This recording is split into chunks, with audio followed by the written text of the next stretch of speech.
സദ്യയിലെ സ്പെഷ്യലായിട്ടുള്ള കൂട്ടുകറിയാണിത്. അതിനായിട്ട് ആദ്യം തന്നെ കപ്പ് കടല നന്നായിട്ട് കഴുകി 8 മണിക്കൂർ കുതിർത്തിയിട്ട് അതൊന്ന് വേവിച്ചെടുക്കാം. ഉപ്പുകൂടി ചേർത്തിട്ടാണ് വേവിച്ചെടുക്കുന്നത്. ഇനി ഒരു കഷ്ണം ചേനയും 2 പച്ച ഏത്തക്കയും കൂടെ ആവശ്യമുണ്ട്. പച്ചക്കായയുടെ ഈ സൈഡിലുള്ള ആ ഒരു ഇതൊക്കെ കളഞ്ഞതിന് ശേഷം നമുക്ക് അരിഞ്ഞെടുത്ത് വയ്ക്കാം. 4ആയിട്ട് പൊളിച്ചിട്ട് ഇങ്ങനെ വെള്ളത്തിലേക്ക് അരിഞ്ഞിട്ട് കൊടുക്കുകയാണ്. ഒരല്പം വലിയ കഷ്ണങ്ങളായിട്ടാണ് അരിഞ്ഞെടുക്കേണ്ടത്. ഇനി ചേനയും കൂടെ അതേ വലുപ്പത്തിൽ തന്നെ അരിഞ്ഞ് നമുക്ക് എടുക്കാം. നന്നായിട്ട് കഴുകി വൃത്തിയാക്കി വയ്ക്കാം. ഇപ്പോൾ കടല വെന്തിട്ടുണ്ട്. ഇനി ആ കഷ്ണങ്ങളൊക്കെ ഇട്ട് കൊടുക്കാം.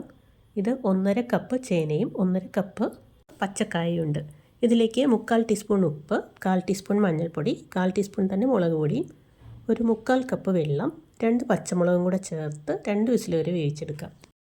ഈ കഷ്ണങ്ങൾ വേകുന്ന സമയം കൊണ്ട് കൂട്ടുകറിക്ക് വേണ്ട അരപ്പ് റെഡിയാക്കി എടുക്കാം. ഒരു ചെറിയ തേങ്ങയുടെ പകുതിയാണ് അരയ്ക്കാനായിട്ട് എടുക്കുന്നത്. അപ്പോൾ എളുപ്പത്തിനായിട്ട് ഞാൻ തേങ്ങ കൊത്തിയാണ് എടുക്കുന്നത്. അതിലേക്ക് 1/4 ടീസ്പൂൺ ജീരകവും കൂടെ ചേർത്ത് ഒരു 3-4 പൾസ് ചെയ്ത് കഴിയുമ്പോഴേക്കും ഇതേപോലെ ആയി കിട്ടും. ഇനി 1/4 കപ്പ് വെള്ളവും കൂടെ ചേർത്ത് തരിതരിപ്പായിട്ട് അരച്ച് വയ്ക്കാം. ഇപ്പോൾ കഷ്ണങ്ങൾ വെന്തു. ഇനി അതിൽ ഒരു 1/2 ടീസ്പൂൺ അടുപ്പിച്ച് കുരുമുളക് പൊടി ചേർത്ത് കൊടുക്കാം. ഇനി അരച്ച അരപ്പും കൂടെ ചേർത്ത് കൊടുക്കാം. ഇത് തിളച്ച് കഴിയുമ്പോൾ നമുക്ക് സ്റ്റൗ ഓഫ് ചെയ്യാം. ഇനി മറ്റൊരു പാൻ അടുപ്പത്ത് വെച്ചിട്ട് വറുത്തിടാനുള്ള എല്ലാം റെഡിയാക്കി എടുക്കാം. ചൂടായ പാനിലേക്ക് ഒരു 4 ടേബിൾ സ്പൂൺ വെളിച്ചെണ്ണ ഒഴിച്ച് കൊടുക്കാം. 1/2 ടീസ്പൂൺ കടുക് ചേർക്കാം. പൊട്ടിക്കഴിയുമ്പോൾ ഉണക്കമുളക്, കറിവേപ്പില ചേർത്ത് കൊടുക്കാം. 2-3 ചുവന്നുള്ളി അരിഞ്ഞും കൂടെ ചേർക്കുന്നുണ്ട്. ഇനി 1/2 കപ്പ് ചിരകിയ തേങ്ങയാണ് ചേർക്കുന്നത്. നന്നായിട്ട് ഇളക്കി കൊടുക്കാം. തേങ്ങ ചേർത്ത് കഴിഞ്ഞാൽ പിന്നെ തുടർച്ചയായിട്ട് ഇളക്കി കൊടുക്കണം. ഈ തേങ്ങ കരിഞ്ഞു പോകരുത്. ഗോൾഡൻ ബ്രൗൺ ആയി കഴിയുമ്പോൾ സ്റ്റൗ ഓഫ് ചെയ്യാം.